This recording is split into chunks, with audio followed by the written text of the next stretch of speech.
Gosh, there's a lot of things I'm involved with. I'm very passionate about feeding people. I think you know my story. When I was 11 years old, we had no money, no food, and a gentleman came and fed my family, and he was just a delivery boy, but it changed my life because it made me believe strangers care. And my father didn't respond very well to the situation. He was very angry, and he left our family shortly thereafter. But for me, it left an indelible mark that people really care. If strangers care about my family, I care about them, and it made me want to do something. So I promised that myself, I do well enough to feed other people. So I was 17, I fed 2 families, and then 4, and then 8, and then 100,000, and then 1 million. And the last 7 years, we've been feeding 2 million through the foundation, and I've matched it with 2 million, so 4 million a year.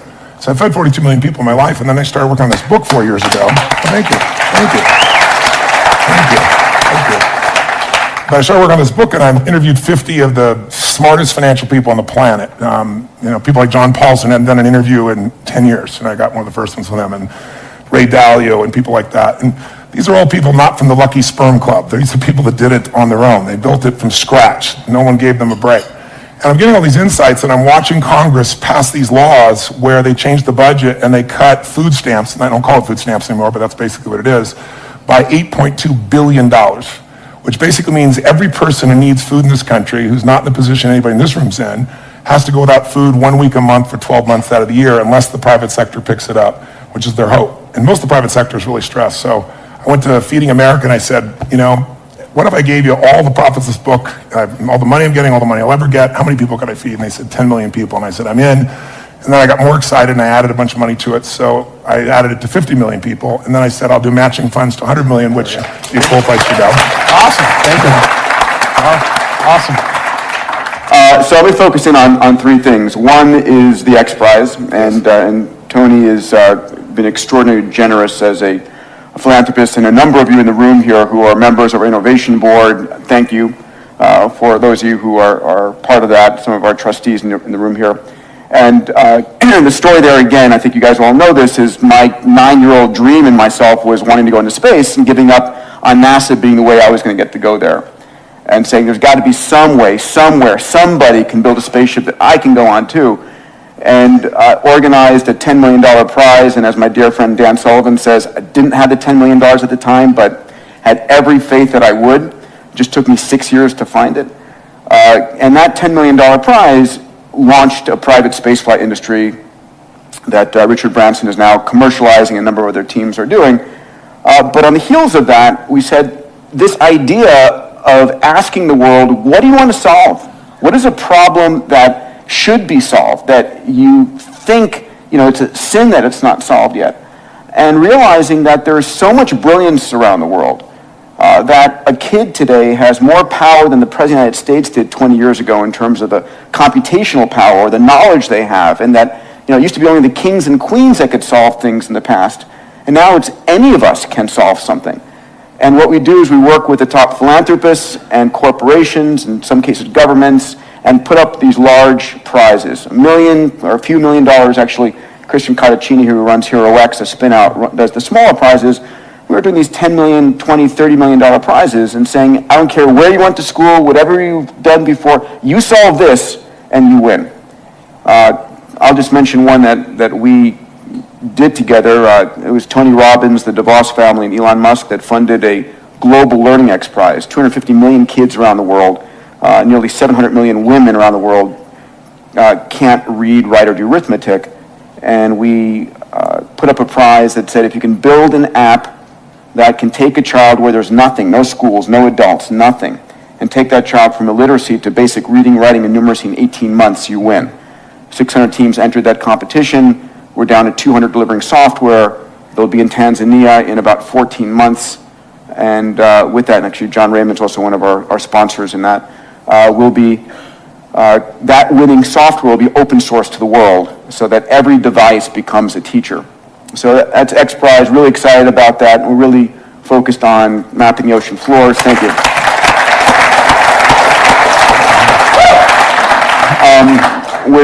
With my dear friend Eric Anderson in the back here, co-founded Planetary Resources. And the concept here is that we think of things as scarce on Earth. And certain things are the beautiful lands that we have, and we shouldn't rape and pillage them. But we live in a solar system filled with resources.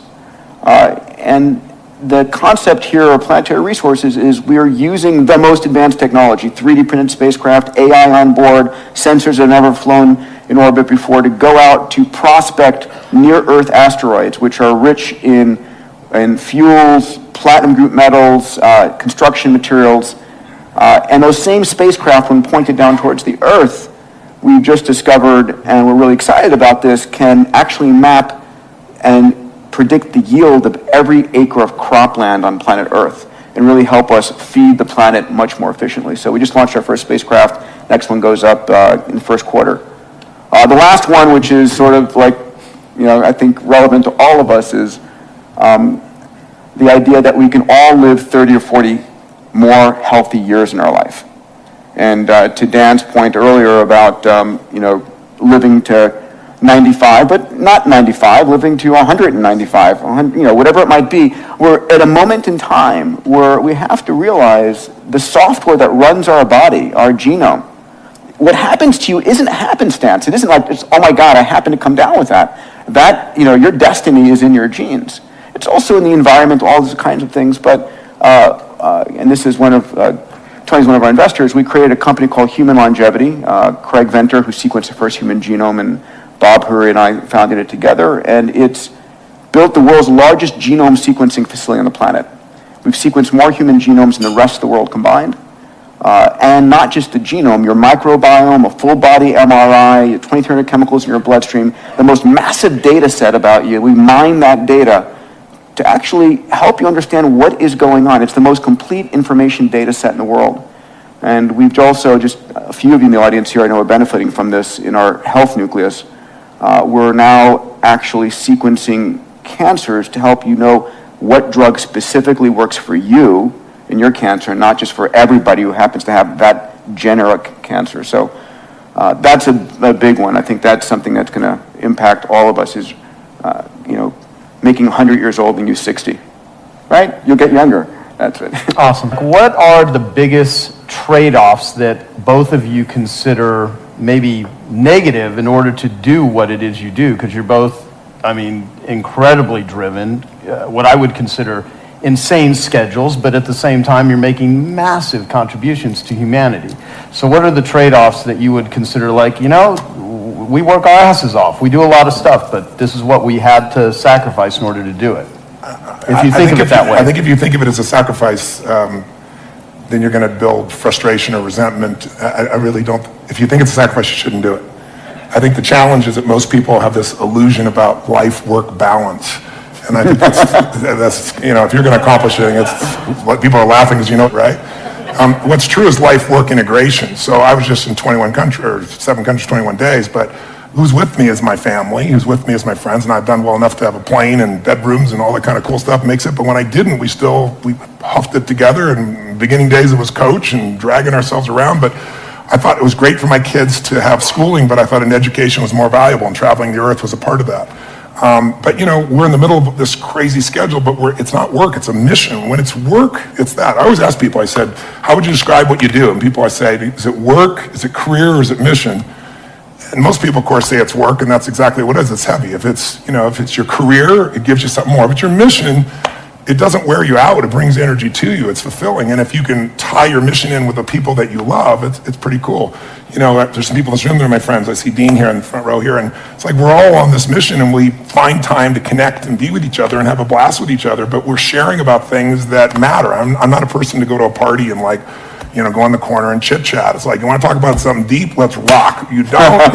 let me go home and be with my family, or, let me go do something fun, something of that nature.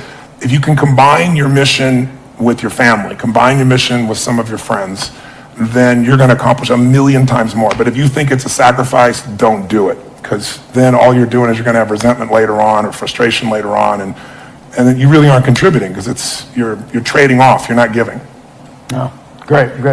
I think I'm a 9-year-old kid. Those of you who know me know I'm a 9-year-old child in my body, pinching myself every day that I get to do. It is extraordinary. I would not want to be doing anything else. There's hard work, and it's like push myself more than anybody else, but I love it. I cannot imagine doing anything else. And that's the challenge, right? The question is, a lot of people are doing something to get to something else. And that's just wrong. I agree. And it's a matter of don't do it because your parents told you, because you heard on an infomercial, because whatever. Do what is your highest calling in life and love it. And so I don't work at all. I really don't work.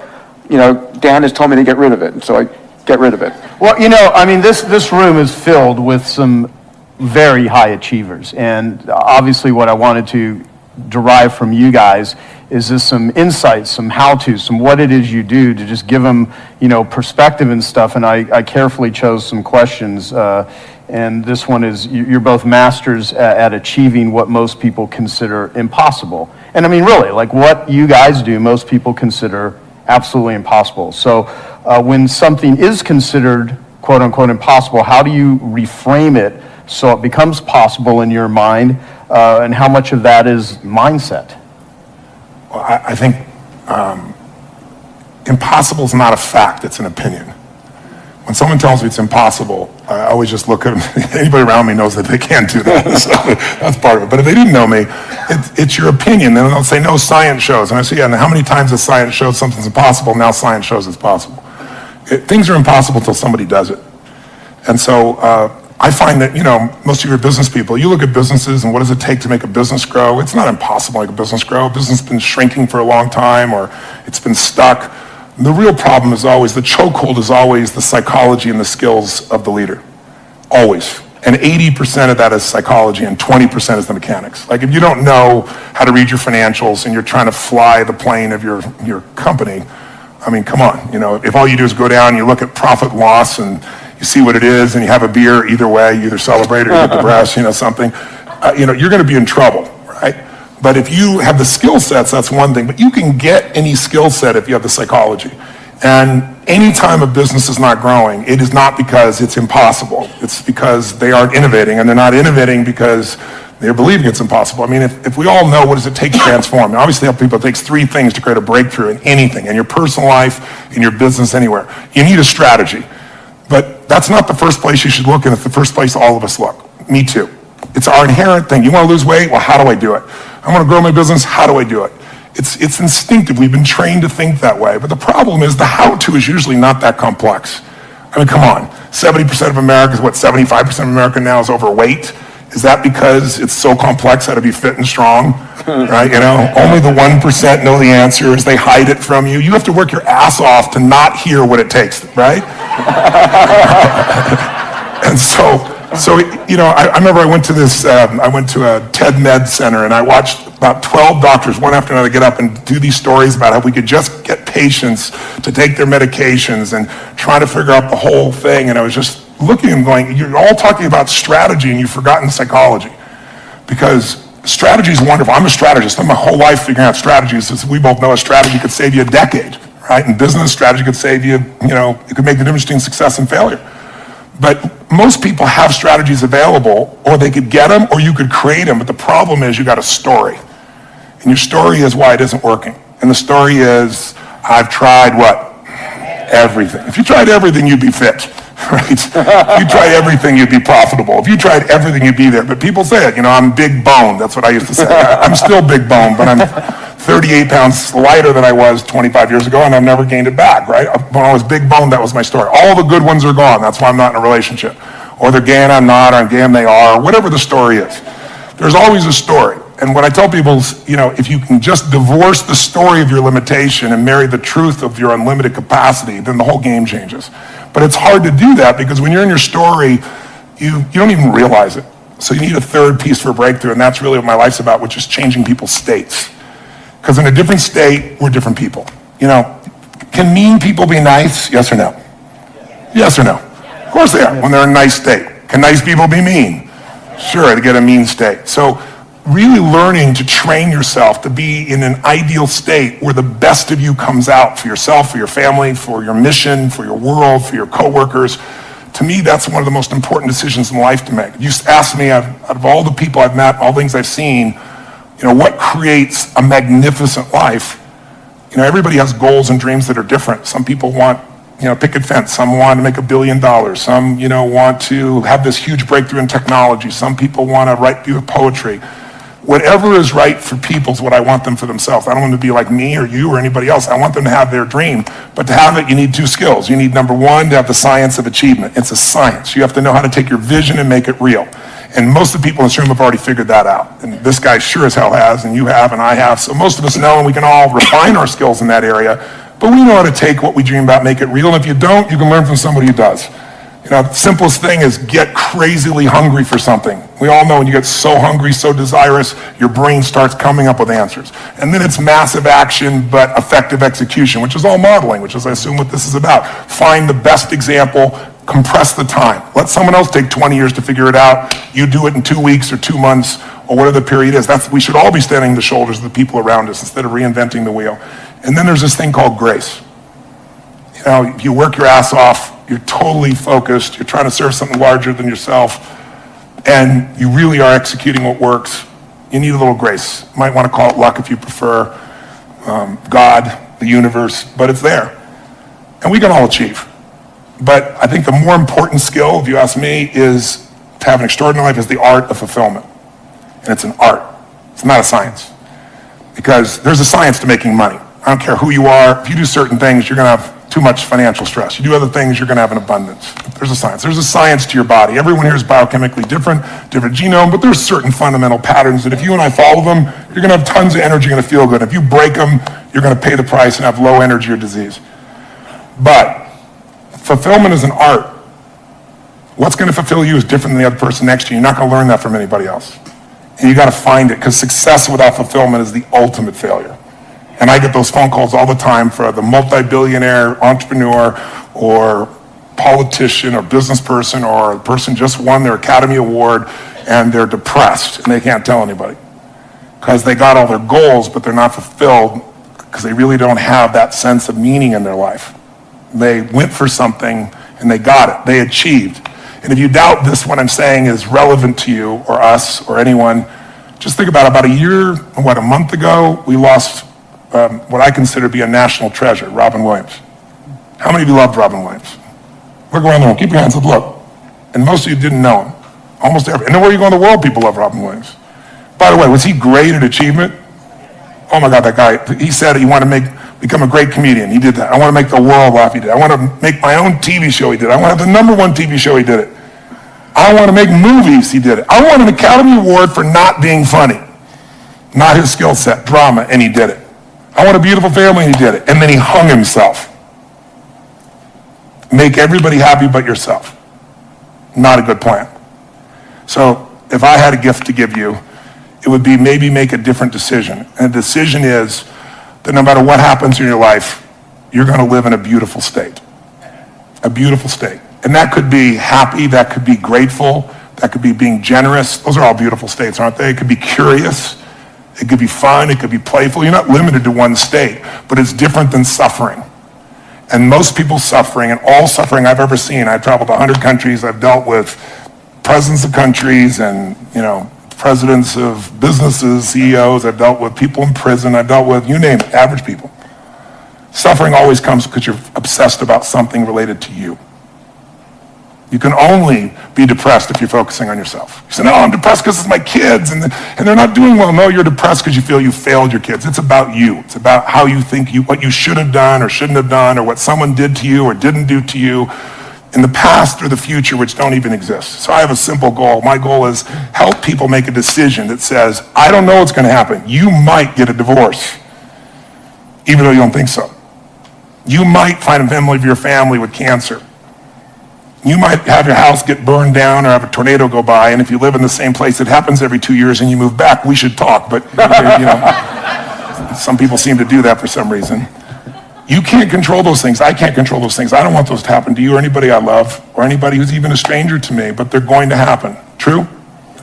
Not positive things, just the truth. So if that's going to happen, I say make a decision now that says, I'm going to live in a beautiful state and I'm going to find beauty in whatever life brings me. Because life is too short not to. I see a little buddy over here named Sean. I remember when I got a phone call from the Make-A-Wish Foundation saying, a young man is about to die and he wants to meet you. And he came to the seminar and then I took him out afterwards. And at the time, if he coughed too much, They said, you can't grab him. I said, I want to take him across the fire. They said, take him across the fire? I said, if he coughs, he'll break a rib. I said, I'll be really gentle. We're going to do this thing. And he did it. And then afterwards, I sat down with him and said, man, I don't have the answers, but if your body is, you're just coughing and it's going to make you break a rib, your body is so acid. I said, you should get alkaline. Let me put you together with a doctor. And how many years ago was that? I'm 36. I was 19. You were 19 and you're now 36. I like seeing you here, so brother. Give him a hand. He's a beautiful man. He's a beautiful man. But Sean, what made me think of Sean is Sean lives in a beautiful state. He could be complaining and whining. And what does he do? His whole life is not about himself. That's why he's so happy. He doesn't live in himself. He lives outside himself, serving things he loves. He still takes care of himself, and he's funny. He likes to seduce women and things like I can't talk about right now, but... Oh, you're married now? Okay, well, good. I'm glad to hear it's about frickin' time. All right, Sean?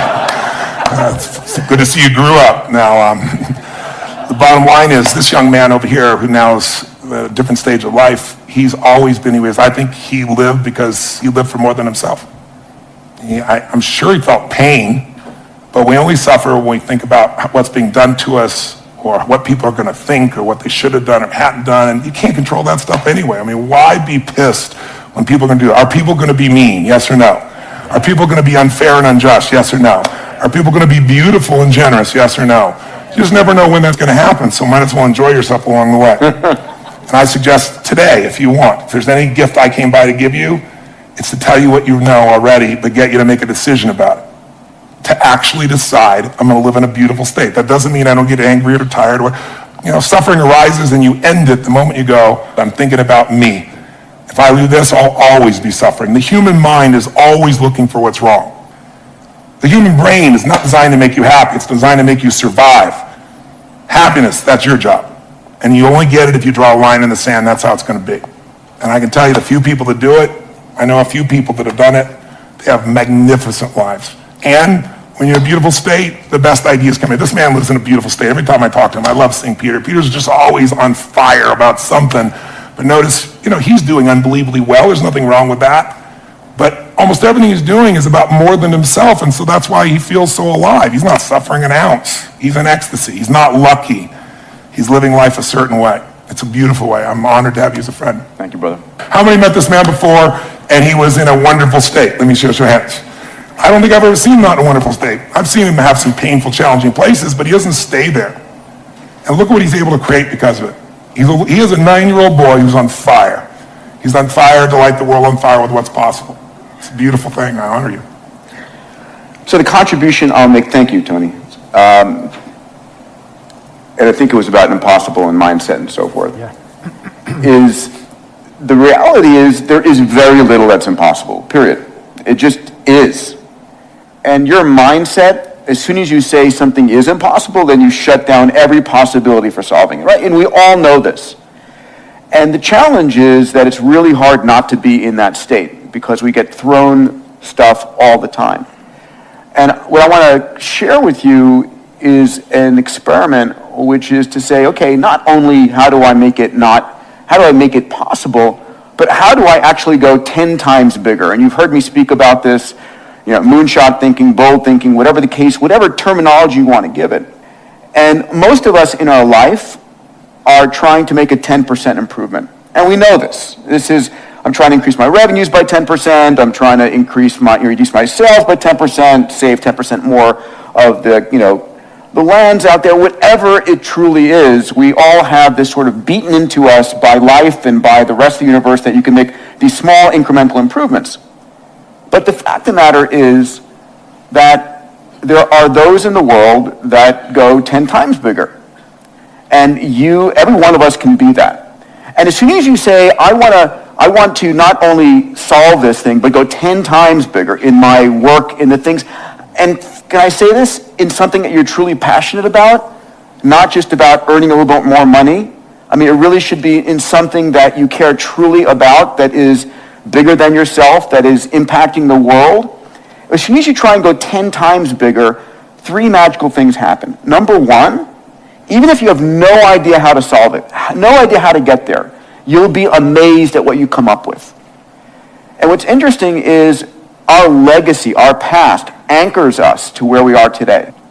And you have to let go of that. You truly have to let go of all the stuff in your past, what you thought you'd done, all of the infrastructure that you've built to let yourself go. When Elon Musk built Tesla, the reason Tesla was such an amazingly better car is he didn't have 100 years of Detroit to hold on to. He started with a clean sheet of paper. And imagine what could be. The second thing is when you try and go 10 times bigger versus 10% bigger, it's 100 times the value proposition. And it's never 100 times more expensive or 100 times harder. And so you get this increased capability. And then the third thing is when you try and go 10 times bigger, to solve a problem 10 times bigger, you've got to reinvent stuff. You have to actually go and figure out, okay, I have no idea how I'm going to solve that, but you're going to start to reinvent things. So when Eric and I were working on, asteroid mining, we had to reinvent. We had to have, so much computational power on board the spacecraft. We had to come up with brand new sensors and hyperspectral and midwave IR that didn't exist, had never been licensed, because these spacecraft were going to be operating at 200 million miles away, and that forced us to come up with new kinds of capabilities that were not currently possible. And you'll be amazed what those capabilities that you create in your business, in your life, enable you to do. And so there's this massive benefit, this payoff, this dividend that comes from expanding your mind and not being anchored to the past. And so I think that there are very few things that are truly impossible. I think that impossible is a state of mind. And I'll say one other thing, the people in your life are part of that anchoring. And so how do you anchor yourself with a new set of people? Right? I'm looking at my dear friend Naveen Jain here, with whom we've opened up X Prize India, and are really working on solving women's and girls' issues in India and providing abundant drinking water in India. So how do you surround yourself with amazing people who live in the state of anything is possible? I'm blessed at X Prize, at Singularity University, at HLI and PRI. I live that constantly. And so how do you do that? Where are you doing that? What is your nothing is impossible community? Here. It is truly here. And so that's really critically important, because once you get into that mindset, then you start freeing yourself from that you tell yourself and people tell you. Because we are living in a world where constant, amazing miracles happen. The other thing, because I'll put my commercial into this, stop watching the news. Stop watching the news. You could not pay me enough to have the Crisis News Network or the Constantly Negative News Network, whatever you call CNN, pollute my mind. Really, I have social networks, I have Google filters and so forth. I was just telling Ariana about this, and hopefully she'll do this. I want on the front page of Huffington Post, I said, I want a slider where I can control the percentage of positive news stories. Right? How would you like that? Instead of, because right now it's 10 to 1 negative to positive. It's true. It's like, why would you possibly invest in the world and in the life and all these things if the world is falling apart? If the Crisis News Network is like showing you airplane accident, airplane accident, airplane accident, what problem is that the news networks never tell you, there was no school shooting today at this school, or there was, this airplane actually flew right out of New York and actually made it and everybody survived. That's not news. And so we get this disproportionate view, and so our minds are constantly, the mindset you have when you watch the negative news is awful. Not that it's not going on. It's not that there's this amazing hardship and lives that are on the precipice of hunger and death around the world. But the world is getting better at an extraordinary rate, and you can make a difference in it. And there is no problem. There is no problem we cannot solve, period. End of statement. So. Awesome. All right, so since both of you are two of the greatest achievers and biggest thinkers, at least that I know. In the history of humanity. Honest to God, you know what? No, in a really serious way, You know what, it's funny. I can't imagine there will ever be another Tony Robbins. You are a freaking freak of nature. That's true. A force of nature. And I mean, one of the most amazing things, like when I went to date with Destiny, he'll ask, how many of you came here, you're thinking about committing suicide? And literally, I don't know, anywhere from 6 to 12 or whatever, I don't know the amount, stand up, and you literally take that on. I don't know another human being that could, I mean, it's mind-boggling, and you flip it. You take a person in a horrible, hopeless state, and they're coming to your seminar maybe as a last-ditch effort, but there's that hope. And you just channel it, but then you share that with freaking thousands of people live on the spot. I mean, and that's just one of like hundreds of things that you do that are mind-boggling. Everybody in the audience thinking, there's no way he can do this. There's no way you can solve. How can you possibly? And then boom, it's done. You do it. It is truly a blessing to have you on the planet. It's a blessing. I mean, like, were you born this way? It's a stupid question, but like, I'm saying it for other people. Like, you built yourself to be Tony Robbins. Who published your gene sequence? I was a kid from Azusa who had no certainty, who we had no food and had to be in charge because my mother was a little crazy. And I promised myself that my future family would never go through this. And so I decided I hated suffering because I experienced it and I wanted to end it. So I read 700 books in the area of human development, psychology, and physiology when I was still 17, 18, 19 to 21, 22 years old. I was saying I was going to read a book a day. I didn't do that, but I'm still immersed. I went to every event. I listened to everything. I got immersed. But when it comes to people, I've been doing this for, 38 years, and I've been with 50 million people, so, and in 100 countries. So there's nothing I haven't seen at this point when somebody stands up. So it's beautiful. It happens different every time. It comes through me. And I really believe in grace. I really believe it's there. But I prepare at a level that most people never dream of. And I also know that there's, whatever human beings feel, we are not our feelings. We are not our patterns. Those are things we might identify with, but we're not that. And so when I see a pattern and it doesn't work, I don't think the person's broken. I don't think anybody's broken. I'm not here to fix people. But I am here to break up the patterns that don't work. And I've never lost a suicide, knock on wood, and thousands for 38 years. And we follow up 2 years later, 3 years later. They're making a documentary right now. So how do you both deal with or think about or even channel like extreme levels of stress, adversity, criticism, public opinion, or failure? Because both of you have had, things that just flat out didn't work, but you're public figures. And how do you handle it or deal with it or think about it? I really let go of criticism really fast. I might, sort of process it in the moment to try and figure out is there something that I truly can learn from there valid, but I let go of it really fast. And so if I'm in a fight, a personal fight, or whatever, it's like, time is so precious. Time is so precious. Failure, God, I've had a wonderful series of failures. And, I built a launch vehicle company that we won this huge contract and couldn't finance it and had to close it down. I've built a multitude of companies. Luckily, a third have been great, a third have been okay, and a third have been life lessons. But I have to believe that what I'm doing in my heart of hearts is the right thing to do. And if I'm doing the very best I can, and I believe it is something, because I take $1 from somebody as a donation or as an investment, and those of you who are in the room here who have supported me or invested in me know that. It's like, it's me. It's like you got my cell phone number and I care and I am so committed to making, to delivering. I will do everything I possibly can. So I need to know that for myself. And I can sleep at night if something fails, but I know I gave it everything I possibly could. And there are also those times where, it's like nosedive. And I will stop everything else I'm doing, and I will go laser-like on that.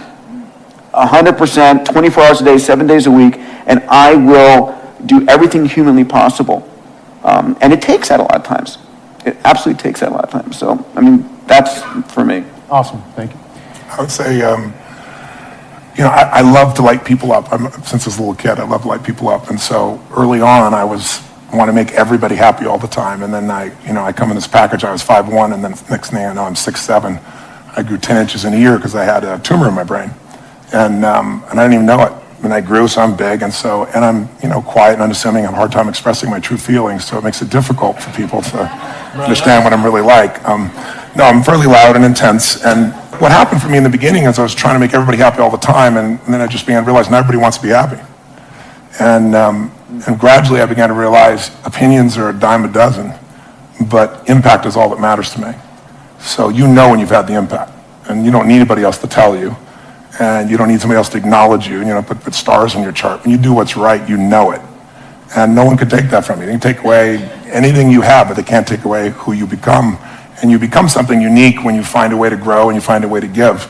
And when you do that consistently, it creates an extraordinary life. So I'd lie to say that I don't want people to hate me or dislike me, but it wouldn't be accurate to say I don't care, but I don't care enough to change what I'm doing. If what I'm doing is valuable. And I think that as far as failure is concerned, oh my God, there's so many failures, but I just don't hold it that way. And it's not a technique or being positive, it's just being intelligent. Failure is education if you use it. If you learn something, it's not a failure. If you don't learn anything, then it's failure. But if you learn something, how many of you in this room have had something happen in your life that was horrific? You hated it. You'd never want to go through it again. You never want somebody you care about to go through it. But looking back on it 5-10 years later, you say, I'm so glad I went through that because it made me so much stronger or so much smarter or made me care so much more. Who can relate? I'm curious. Right? So if that's true, then why not adopt the philosophy that life is not happening to me, it's happening for me. And that everything's happening for me, even what I thought was failure. And now my job is to figure out where's the benefit and use it for greater good. So I could probably list unlimited failures, but I would be insincere because I don't really look at them as failure. And that's not because I'm positive, it's just because I work my ass off to figure out what can I learn from that, how can I use that. And I'd like to make people happy, but I've also learned in business, like I fire customers. I don't need them. It's a privilege to do business with us because we will more than deliver times 10. And so I teach my team, and it's so rare we have to do it anymore, but you fire a customer and you say, listen, we're not going to be able to meet your needs clearly because there are other people out there that no matter what you do, they're going to be unhappy, yes or no? But why are you doing business with them and taking the life energy of your organization from it? I get rid of them so fast, and then they always want back in, and I never let them back. Never. And then when they become a public hanging and other people go, well, this is how you play here. Because in the world of the internet, we've lost any form of kindness. People say things that are the most harsh, horrific thing, and the stuff people write. And all it is people who feel insignificant, who would never have the guts to say something to your face, but we've created an environment where it's tolerated. And so I think reversing that is really important. You have to define your environment, your business, your world, your family, because we all get what we tolerate. I won't tolerate it. I'll give my soul to a stranger, but I won't tolerate somebody being abusive to any member of my team or to people in my audience or to me, certainly not to my family. And you get what you tolerate. You got to decide. And you also get what you tolerate in yourself. And I think if you can look at what you're tolerating yourself and say, I'm not going to tolerate that anymore in myself, then it's easier to lead other people. If you just tell other people you won't tolerate, they'll look at you and go, yeah, you don't tolerate, but look how you are. And you don't have to be perfect, but people see how, you don't have to know who I am. You don't have to watch my lips move. You can see how my feet have moved for 38 years. That's Tony Robbins, right? That's probably the best signature you can give. That's the brand that you put out there. It's the way you live. The thing you said, the line, which I love, life is not happening to me, it's happening for me. Is that like, is part of that a trick you play on yourself, or do you truly believe everything you are able to take that as ingredients of this is all happening for me, this most horrible, most horrendous thing from diseases to suffering? That's an important line, and I like to... It's not just a line. There's a woman that I just saw that I'd met 15 years ago, and she just showed up at my seminar, and she was suicidal because one of her daughters had gotten sick, and she brought her to the hospital, and the doctor said she's fine. She brought her home, and the child died. And she was going to kill herself, and she had 3 other kids. So I really, truly had to work with her, and I remember working with her back then. I looked it up because we have all stuff I've ever done on film. And I asked her, I said, what are your spiritual beliefs? And she said, I believe everything happens for a reason, and all that stuff. I said, so you're going to abandon what you believe spiritually because life didn't turn out the way you want right now? She said, no. I said, if it's the truth, it'll be the truth when it's painful, it'll be the truth when it's pleasurable.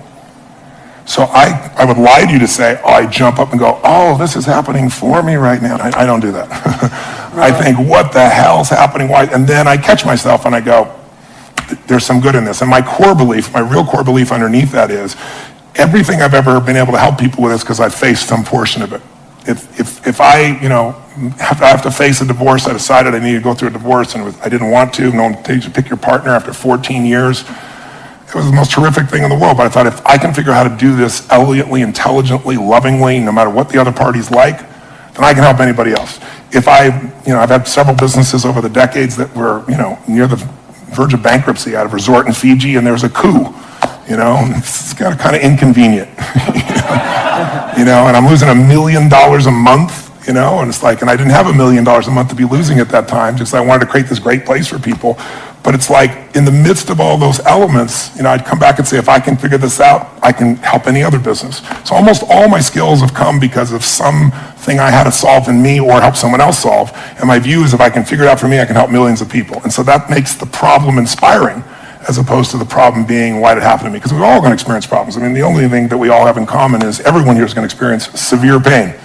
I don't care how rich you are, money is not going to create immunity to pain. Suffering, you can get immunity from the decision I told you about. But we're all going to have problems. We're all going to have challenges. The only difference is, what the hell are you going to do with them? And if we just deal with our own problems, they get really boring, and some people need problems to have drama in their life to cover the fact they're not doing anything. But I think it's much more interesting to solve it and move on and help other people do the same, because you've actually done it, not because you talk about it. Yeah, gotcha. What I love is Robin Sharma, who we did a call with. He's in the room. He has this thing, the 5 a.m. Club. A guy named Hal Elrod wrote a book of Miracle Morning. You do priming in the morning. I'd love to hear what you guys feel are your best rituals, or what it is that you are doing that just massively impacts you to be as effective as both of you are. If there's something simple or something that you just do that makes your life work, starting, be it a morning ritual or just anything that people here could do. Does watching cartoons with my kids at 7 a.m. count? No, you that may be accurate. It's for me, it's anchored in my desiring to make the impossible stuff I set out happen, right? It's anchored in this infinity challenge. I'm never bored. These problems I've taken on with an amazing group of people are all sort of infinite, and there's no getting there. So for me, they're my guiding stars. So it's like, okay, what am I going to do right now to move the game forward this day? I wish I could say I was a great meditator or yoga person or so forth, and that will come, but not right now. For me, it's just, it's dedication to the child inside me and what I care deeply about, which is making these succeed. And ultimately, it's trying to be clear about what I'm enjoying doing, right? It's surfing the stuff I love versus, this is work. I'm probably not good at this work. Who else can I find that can do it? And doing the stuff that I truly love better, and doing more of that. There's nothing sophisticated there. Tony, what do you got? Well, I think anyone who succeeds has something that they aspire to. There's a mission, there's a direction, there's a desire, and they bring it up regularly. And you do that, even though you say you don't do it in a sophisticated way. Attacking the human genome and figuring out how to get meteors to feed you what you need is a fairly large vision, somewhat sophisticated. Mine's really simple. Mine's simple. I believe that the body is the place that drives the mind the fastest. You can go inside your head all day long trying to resolve things and make excuses or freak out, but I learned early on in my life that in order to make myself do things, I had to trigger this body to feel strength and to know that when I say something, I mean it. And so I have a simple ritual that's actually enjoyable. It may not sound enjoyable, but it is now, which is I get up every morning, and I'm privileged to have multiple homes. So if I'm in those homes, one of the homes I have a river, the rest of them I have cold plunges. And I go into a 56-degree temperature just for about 60 seconds. I jump straight in, or I was just in Sun Valley, the river's 38 degrees, a little bit cooler. And I took my nephew and said, you're about to learn how to start your day. And I bring all my friends when they come. They all have to do this. But every cell, every nerve in your body explodes, and it's phenomenal for your lymph system, phenomenal for your health, but it also is just a simple discipline that says, I say it, it happens. I'm going to say I'm going to do this, I do it. And I've done it so much, it's there, and it's invigorating. And then I do, as you said, something I call priming. I don't, you wake up and you're, 22 hours off your normal time zone, and you've got to get up and take care of 10,000 people for 3 days and nights for 14 to 15 hours. You don't always wake up feeling, wow, is this the coolest thing in the world? Some wake up and go, what universe is my body in, And so I do my physical ritual, but then I also do this priming. And priming for me is just, I don't hope that I'm going to show up at my best. I create a state for it. Most of you know probably the principle of priming. They've proven it in so many scientific studies. We all think we make our decisions consciously, when much of our decision making that we think is conscious is being made by contextual environmental manipulation that we're not even thinking about. On one study, they took some people and they hired actors that would go to 100 people, and they'd walk up to you, and they were trained to do the exact same look, same expression, and they'd say, would you hold this? They hand you a coffee cup, and they reach in their pocket and grab their phone, put them back, say, thank you very much. They just kind of assume the action. And they would do it the same way, same facial expression. 100 people one way, 100 people out there. And what was the only difference? Cold iced coffee versus hot coffee. An hour later, they come back with some people, different people, who've got little caps on. They're saying, listen, we'll give you $10 if you'll give us 2 minutes. If you read this 3-paragraph story and give us 2 question answers. And they read this little story, everyone reads the same story, and at the end they ask them, how would you describe the main character? What are they like as a person? 80% of the people that got warm coffee said they're warm, they're generous, they're loving, but warm is always one of the language patterns. 80% like clockwork, people that got the iced coffee, same story, say that they're very cold, that they use language like being obsessed or being about themselves, selfish, things of this nature. I give you dozens of examples. So what I do each morning is I do a breathing pattern. It's an explosive breathing pattern that I learned in India, breathing your breath in and exploding it out, from the gut, out the nose. And I do that 3 sets of 10, pause, 3 sets of 10, pause, 3 sets of 10. So it alters my state. And then I just do 3 things for 10 minutes because I have this deal with myself. If you don't have 10 minutes for yourself, you don't have a life. Who's with me on this? So I said, you know what? I don't need to have 20-minute, 30-minute, 40-minute meditations. I want 10 minutes, and I don't know if I need to meditate. I don't know if I'm going to meditate. To not think, I don't know too many people can do that. And I don't even know that I want to not frickin' think, So I thought, what I want to do is I want to focus on the emotions that will cause me to be the better me. And the 2 emotions that most people are messed up by are anger and fear. And when you're grateful, you can't be angry. Try to be grateful and angry simultaneously. It'll never work. And you can't be fearful when you're grateful. So when I look at people, almost always they're reacting out of fear or they're reacting out of anger. It's some version of those 2. So gratitude to me is the antidote. So I spend 3 minutes, just 3 minutes, and I think of 3 things I'm grateful for, 3 people, 3 situations, but I step into it. I don't remember the roller coaster over there riding it. I put myself in the front seat going over the edge so I feel the moment. And I make sure one of the 3 things I'm grateful for is something really simple, like the wind on my face, or something beautiful like my child's smile. And the reason I do that is because I remember, interviewing some of the astronauts, Buzz Aldrin and these guys, and most of you probably know, you can imagine, to be an astronaut, this man knows, to aspire to do that, and then to go through the thousands of people and be picked, and then to actually go to the moon and stand on the moon and look back and see that picture we've all seen, that blue-green Earth. You imagine, and then you come home, and what happens? There's a ticker tape parade, and you shake the president's hand. And now what the hell do you? You're 32. What the hell do you do for the rest of your life? And you know what? If you know the story of many of these astronauts, most of them had some major emotional challenges, right? Some abused alcohol, some drugs. And they had a real rough time because they forgot to find adventure in a smile. They thought the only way to do is go to the moon. So I train myself to make sure not just the big, beautiful things that are part of my life, but the little things. And so I feel that for 3 minutes. Then I do 3 minutes of a blessing, corny as it may sound. I imagine life, God, energy coming into my body, healing every muscle, every nerve in my body, strengthening everything that gives you strength and strengthening the best of me, my passion, my love, my generosity, my creativity, my humor, my love. And then I see any problem that needs to be solved just being solved, because otherwise I tend to think I got to do it all. And then once I feel that fully, and that energy comes through me and back through me multiple times, then I do a circle of my intimate family, my kids, my wife, my friends. This little character over here is one of my list. And I just circle out all the way out to my clients. And I send that same energy to them. And I imagine, as corny as it sounds, they're being healed. They're getting what they need energy-wise. They're having the life that they deserve and seeing it multiplied. So I do that for 3 minutes. And the last 3 minutes are my 3 to thrive. I think of 3 specific outcomes that matter to me, and I don't think about achieving them. I see, feel, and experience them as done, and I see the impact that it has. I see people's lives touched. I see the joy. I feel it as done, and I feel grateful. And it's 10 minutes, but honestly, it usually goes 15 or 20 because I'm having a damn good time. But by having a 10-minute lock, there's no excuse not to do it. And I do it every day, and I don't hope I'm going to feel good. And then what happens is, you're primed. You see things through a different set of filters. You make decisions through different filters. And also think of it, most people are wired for stress. They're wired for frustration. They're wired for feeling lonely. And they got a highway to pissed off, and they've got dirt roads to happiness. So I decided I'm going to wire myself for happiness. I wasn't born that way.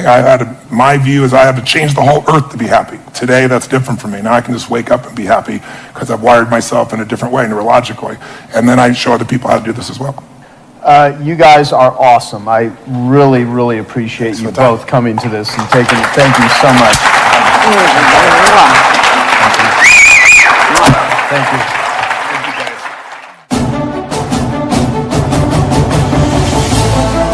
Do you have the right mindset and skills to take your business to the next level? Business Mastery is the only event in the world created by Tony Robbins to prepare you to master the mindset and skills you need in business to elevate your game. A one-of-a-kind, immersive program, Business Mastery will allow you to understand the critical factors impacting your business, then refocus and realign with the strategy and psychology you need to compete and innovate in any economy.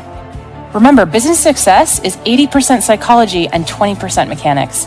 If you're ready to learn and master the strategies to help you grow your business and stay competitive, then don't hesitate. Apply for the next Business Mastery program now. Learn more about the Business Mastery event at www.tonyrobbins.com.